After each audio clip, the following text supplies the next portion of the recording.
bet kokius reikalingus daiktus. Ir tie daiktai gali būti realūs, gali būti įsivaizduojami ir taip toliau. Svarbiausia, kad visi jie tilptų į vieną traukinio vagoną.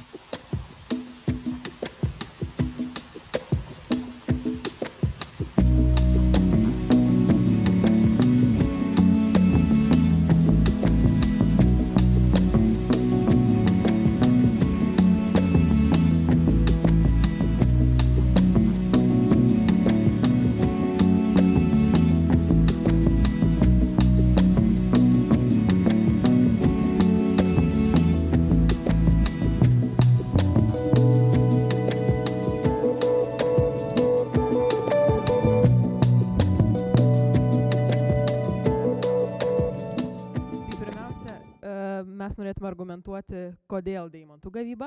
Tai manome, kad tai yra tinkama investicija, nes šiuo metu, kada ekonomikos situacija visame pasaulyje nėra labai gera, tai manome, kad būtent šis verslas mums užtikrins pastovumą. Na, o dabar, kas bus vagone? Tai pratęs Goda. Ilgai tarp kitko svarstėm, kasgi galėtų tilpti į vagoną, kad mums būtų optimaliausias sprendimas. Tai apsistojame ties 2 žmonėmis, kad mums labiausiai praverstų geologas, kuris geriausiai išmanytų visas vietas, kur galėtume gauti deimantus. Ir taip pat kitas variantas buvo įtakingas žmogus. Tai šiuo atveju pasirinkome Putiną, kur, manau, jeigu jį imtume į vagoną, mums atsivertų visos galimybės. O apie daiktus, Vytautai? Smagiausias užsiėmimas. Taigi daiktus pasiėmėm kompiuteris, čia kadangi aš informatikas, tai man sakė, kompiuterį reikės. Toliau ryšio priemonės reikia sukontaktuoti interneto būtinai, nes kompiuterį panaudosim visko, ko reikės dar, tai užsakinėsim per internetą ir siūsim. Ir jeigu pastebėjo, turim Putiną, tai jisai padės, kad mes viską tikrai ir gautumėm. Toliau imsim daug pinigų, kad galėtumėm viską internetu pirkti. Taip pat C2H5OH. Su vietinių darbininkų reikės daug ir su jais reikės labai gerai sutarti. Viena lengviausių motyvavimo priemonių ir visų kitų psichologinių rodiklių padeda, ta prasme, pataisyti šitas reikalas, kiek žinom. Taip pat daug žmonių sutiko, kad reikia labai priemonių nuo odų, nes yra labai daug odų ir tikrai yra labai baisi problema nuvykus ten. Tai kiti irgi, kai vyksit, nepamirškit priemonių šitų. Kas be ko, šautuvas labai reikalingas. Čia sakėm, palaukit, ką mes tą šautuvą... Šautuvas reikalingas tam, kad Putinas mums padėtų tinkamai viską ten daryti. Tai vat, kaip matot, verslo planas labai tobulas ir tikrai pelnas garantuotas. Visi stalai dabar taps viena bendra įmonė, kurie gamina laivus. O pagaminti laivus yra gana sudėtingas procesas ir gana sudėtinga užduotis. Tai aš dabar pirmiausia pasakysiu, ką darys kiekvienas stalas, kad jūs žinotumėte.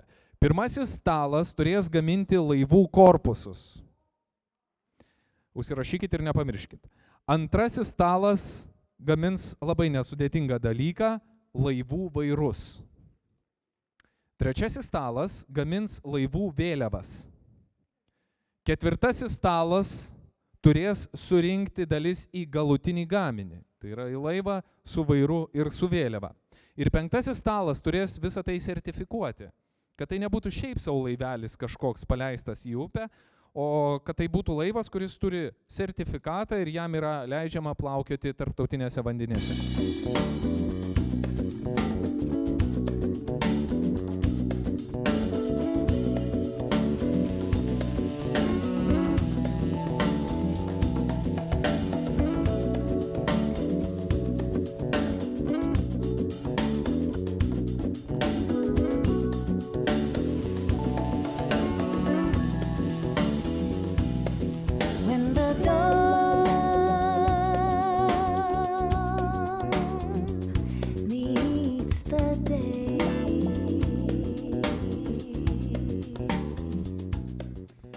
Žiūrint į visus tuos laivus, tikrai galima pasakyti, kad kiekvienas iš jų drąsiai gali plaukti tiek Nerimi, tiek Nemunu ir kitomis Lietuvos upėmis, kiek ten mes jų surastume.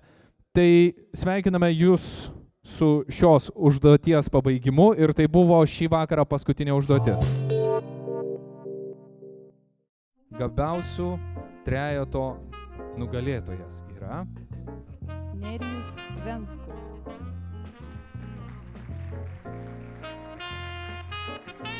Nerijus turbūt nelabai galėjo patikėti, ar ne?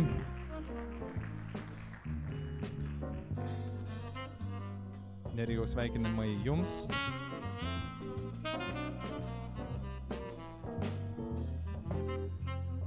Tai niekas nesitikėjo, bet vis tiek taip jau atsitiko. 350 litų jūsų pokalbiams. Nerijau, mums dar reikėtų keletą žodžių iš jūsų. Tai dar ne visos dovanos, jūs matot? O ten tikrai labai... Aš mikrofoną jau palaikysiu, bet dabar jūs taip nesitikėjęs, pasakykit mums gražią kalbą. Gražios kalbos nepasakysiu, galiu trumpą, didelį kažkokį padėkojimą, kad yra tokie dalykai organizuojami. Čia yra labai didelis nuopelnas organizatorium, kad leidžia atsiskleisti būtent studentams, jų sugebėjimams. Tokie projektai, nežinau, turi vystytis ir galbūt jie turi būti kelis kartus per metus kažkokio tokio gal pobūdžio, bet kad apimtų visus ryčių studentus. Reikės paprašyti Reval Neries, kad mus priimtų keletą kartų per metus. Tai čia kitas klausimas. Ačiū Jums, sveikiname Jūs ir Jums skamba aplodismentai šį vakarą. Taigi Jūs esate šio vakaro vienas iš laureatų. Skelbėme dar vieną. Antrasis trejeto nugalėtojas Arūnas Eitutis. Dovanų tiek, kad turbūt tikrai nebus taip jau lengva parsinešti. Taip, mes norėtume iš gerbiamo Arūno taip pat išgirsti keletą gražių žodžių. Tai aš prisidėsiu prie didelės padėkos. Pirmiausiai tai konkrečiai vardinti galima Živilei, kuri nepabūgo karjeros centro senių spaudimo padaryti visiškai kitokį renginį. Tai yra KTU Ingenium. Ir mano asmeninė nuomonė tai yra, kadangi dalyvavau praeitose dviejose talentų bankuose, tai yra tikrai geresnė renginio koncepcija negu buvo. Ir aišku padėka įmonių atstovams, kurie to sunkmečio metu irgi atėjo čionai pabendrauti su studentais. Tiek. Ačiū ir sveikinimai. Taigi antrasis mūsų šio vakaro laureatas. Na ir žinoma, dabar paskelbsime trečiąjį šio vakaro laureatą. Povilas Poderskis.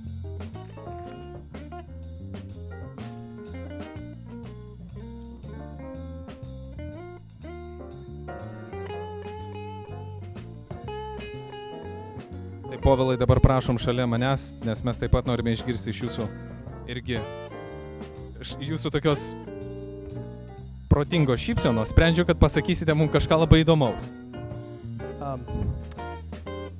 Pats gražiausias žodis tai turbūt ačiū. O tai būtų pati trumpiausia kalba. Ne, aš dar pridėsiu, kad raketos leidžiamos iš Floridos. Aš jau pripažinau tą klaidą ir sakiau. Tai va, tai bet nepasakėjai visiems. Jo, bet aš pasakiau visiems, nes jūs tuo metu rūkėte ir žudėte save. Aš nerūkiau šią pertrauką, nes nespėjau. Kavą geriau. Kavą? Kitaip žudžiausi. Nu, kava save nenužudysit, bet rūkyti tikrai galit pažadėti, kad mesit per artimiausius metus, nes esat vienas iš gabiausių. Galbūt gerai. Aš dar tikrai labai noriu padėkoti visiems, kurie čia buvo kartu ir su kuriais kartu dirbo. Nes buvo labai labai smagu. Tai tiek. Ačiū. Taigi trečiasis mūsų vakaro laureatas pataikė tiesiai 10.